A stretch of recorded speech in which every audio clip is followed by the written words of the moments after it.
This is a revolutionary product that will change the world as we know it. It has a million uses. Look at this. It's a swimsuit.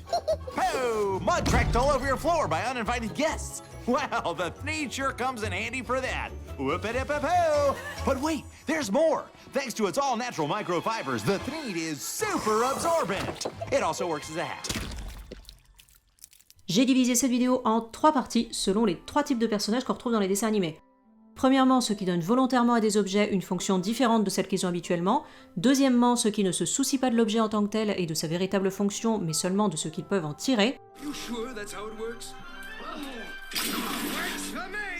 Et troisièmement, les collectionneurs, qui au contraire donnent tout l'intérêt à l'objet lui-même. Timothée, l'ami de Dumbo, appartient à la première catégorie.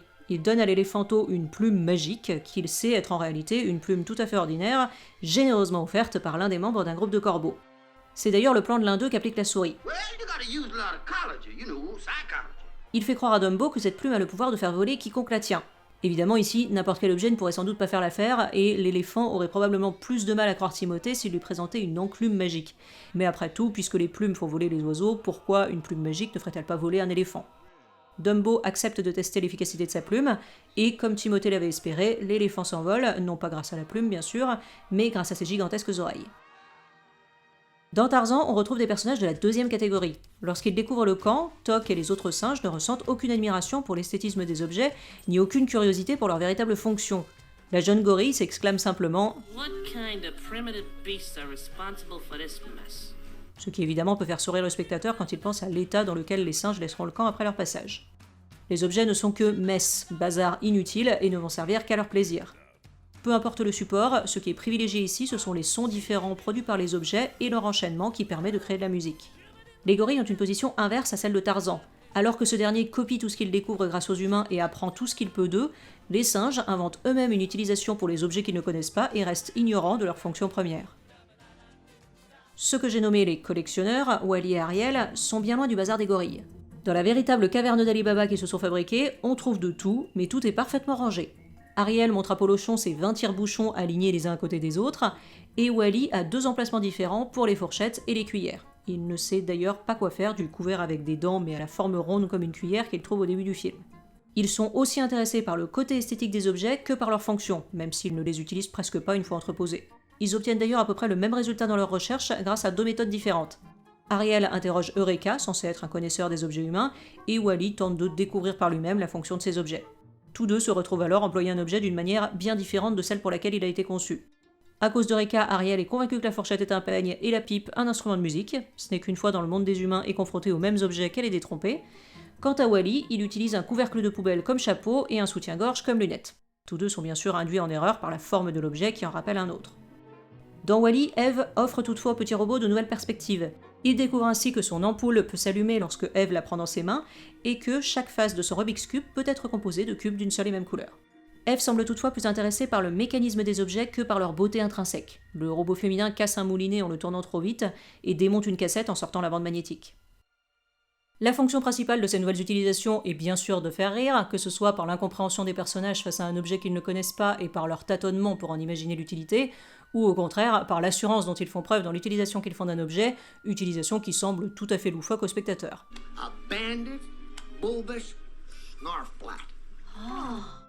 Mais c'est loin d'être le seul but.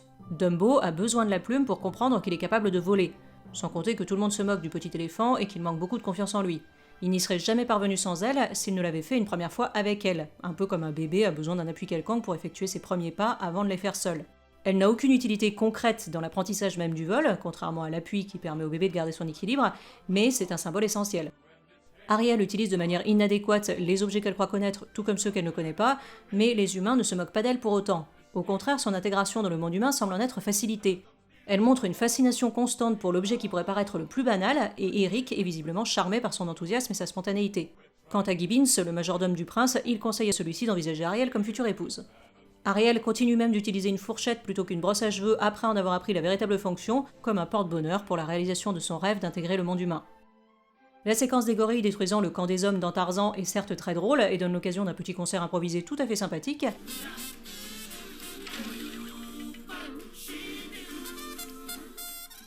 mais c'est aussi un moment important. Jusqu'à maintenant, le spectateur suivait Tarzan, qui tente de devenir singe pour s'intégrer parmi les singes, puis homme pour s'intégrer parmi les hommes. Ici, on a le regard des singes sur les objets du quotidien des hommes. Dans Frères des ours, le regard de l'homme et le regard de l'ours sont confrontés, permettant à chacun de changer de perspective et éventuellement de point de vue sur l'autre. De même dans Tarzan, on nous montre le regard que posent les singes sur des objets qui nous sont familiers, pour nous permettre de les voir autrement. Ils sont comme un enfant qui, découvrant le monde, ne connaîtra pas la véritable utilisation de certains objets, ou ne s'en préoccupera pas et ne s'intéressera qu'à la manière dont ils peuvent nourrir son imaginaire. Bon bah Tommy, fléchette paralysante, bouclier protecteur. J'ai besoin de renfort. Allô, rends-toi. Allô, je suis fichu. J'ai l'arme ultime. Et je n'hésiterai pas à m'en servir. L'arme du maître des ténèbres. Enfin, si la scène du début de Wall-E dans laquelle le petit robot découvre l'extincteur est hilarante, elle sert aussi de socle à une autre scène du film, beaucoup plus importante. Wall-E, coincé dans une navette sur le point d'exploser, se sert justement d'un extincteur pour s'en sortir. Il connaît déjà la manière dont il fonctionne et peut ainsi s'en servir pour se sauver, même si l'emploi qu'il en fait n'est pas celui pour lequel il a été construit à l'origine. L'extincteur lui sert de propulseur pour s'éloigner de la navette le plus vite possible, et cette nouvelle utilisation lui sauve la vie. Ou l'empêche d'être désintégré, en tout cas si on considère qu'il n'est pas à proprement parler en vie. Bon, en revanche, je reconnais que l'histoire du soutif qui se met sur les yeux sert juste à faire rire. Dans chacun de ces exemples, la méconnaissance des objets est donc à la fois source d'émerveillement et réservoir pour l'imaginaire. Même si les personnages ne sont pas forcément des enfants, ils en ont les caractéristiques, et le spectateur, jeune ou pas, n'aura aucun mal à s'identifier à eux, tout en pouvant rire aussi des nouvelles utilisations qu'ils inventent pour les objets. It's a tightrope for an acrobat. A net for catching butterflies. Really used for exercise.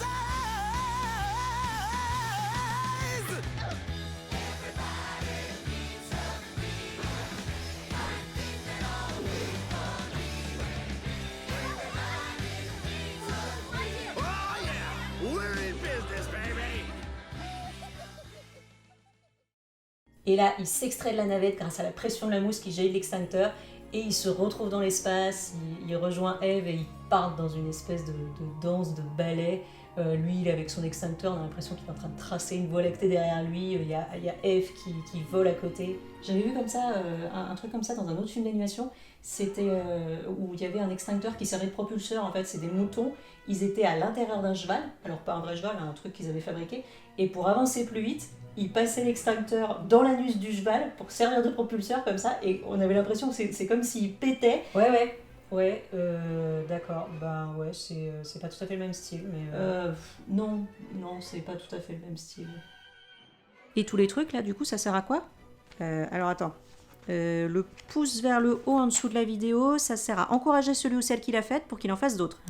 Et l'adresse en dessous, bah ça sert à rien de cliquer dessus. Non mais arrête. Il faut la recopier. Ouais, dans la barre là, c'est ça. Ouais, c'est un peu plus technique. Et comme ça, c'est magique, ça permet de donner des sous au mec ou à la meuf qui fait les vidéos que tu regardes pour qu'il puisse continuer à en faire. Tu rentres juste un montant et voilà. La tête qui vient d'apparaître là en plein milieu, il faut cliquer dessus aussi et ça sert à s'abonner pour être prévenu quand il y a d'autres vidéos et aussi pour encourager. Et les vidéos des deux côtés, c'est aussi pour cliquer dessus si jamais tu les connais pas. Et là, le truc rouge, c'est quoi ? Le truc rouge, j'ai l'impression que c'est quelqu'un qui nous enregistre. Vas-y, clique dessus là.